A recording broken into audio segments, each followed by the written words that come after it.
بسم اللہ الرحمن الرحیم۔ السلام علیکم جماعت اول کی بچوں، امید ہے خیریت سے ہوں گے۔ یہ ہے آپ کے مطالعہ اسلام کی کتاب، اسے کھول لیجئے۔ آپ کے مطالعہ اسلام کی آن لائن کلاس کا وقت ہو گیا ہے۔ صفحہ نمبر 3 باب اول ہم نے پچھلی اپنی آن لائن کلاس میں تعوذ یعنی کہ اعوذ باللہ من الشیطان الرجیم پڑھا۔ ترجمہ ہے اس کا، میں پناہ مانگتی ہوں اللہ کی شیطان مردود سے۔ پھر سرگرمی کی طرف آئے، ہم نے ان سوالات کو کیا۔ پھر صفحہ نمبر 4 پہ ہم نے تسمیہ بھی پڑھ لیا ہے۔ تسمیہ یعنی کہ بسم اللہ الرحمن الرحیم۔ ترجمہ ہے اس کا، شروع اللہ کے نام سے جو بہت مہربان نہایت رحم فرمانے والا ہے۔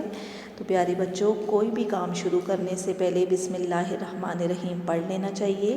بسم اللہ پڑھنے سے اس کام میں برکت ہوتی ہے اور اللہ تعالی ہماری مدد فرماتے ہیں۔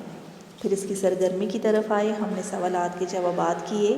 آپ امید ہے آپ بچوں نے اپنا کام کر لیا ہوگا، اگر نہیں کیا تو آپ کو اسکرین پہ نظر آ رہا ہے، آپ اپنا یہ والا پچھلا کام پہلے کر لیجئے۔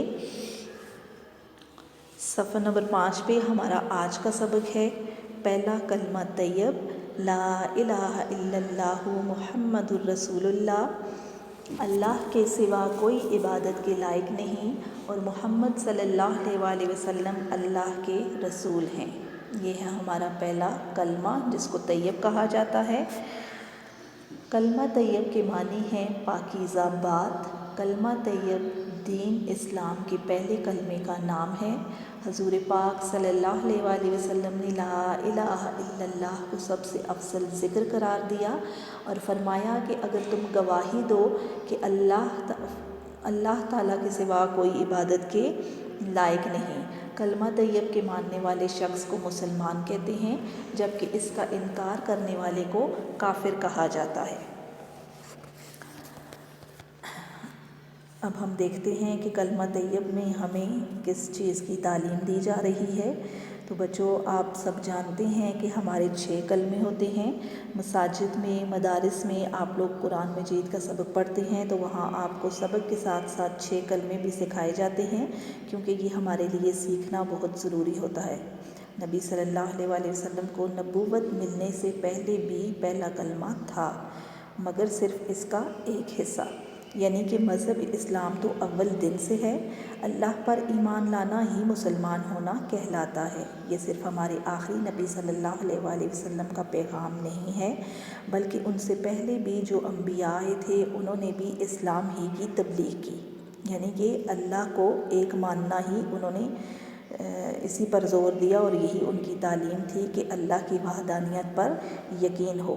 مگر ہمارے آخری نبی صلی اللہ علیہ وسلم کو جب نبوت سے نوازا گیا تو پہلا کلمہ مکمل ہو گیا، یعنی کہ پہلے صرف لا الہ الا اللہ تھا، پھر محمد الرسول اللہ بھی شامل کر کے اس کو مکمل کر دیا۔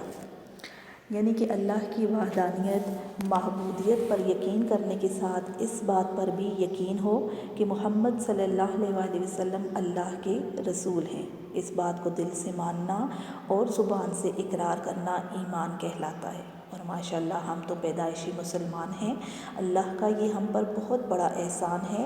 لیکن اگر کوئی غیر مسلم اسلام میں داخل ہو کر مسلمان بننا چاہتا ہے تو اس کے لیے ضروری ہوتا ہے کہ کلمہ طیب پڑھے۔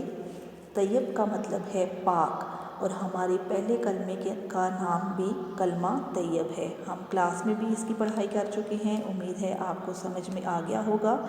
آج کا ہمارا سبق اتنا ہی ہے۔ اب آپ نے کرنا یہ ہے کہ اپنی نیٹ کاپی میں سوال بنانا ہے اس طرح سے، اوپر لکھ کے جمعرات جماعت کا کام مورخہ 6 مئی پہلا کلمہ طیب۔ سوال آپ نے یہ بنانا ہے کہ کلمہ طیب کے کیا معنی ہیں، پھر اس کا جواب لکھنا ہے۔ کلمہ طیب کے معنی ہیں پاکیزہ بات۔ یہ آپ نے لکھ کے پھر اس کو یاد بھی کرنا ہے اور زبانی اس کو لکھنے کی مشق بھی کرنی ہے۔ اجازت چاہتی ہوں، اللہ حافظ۔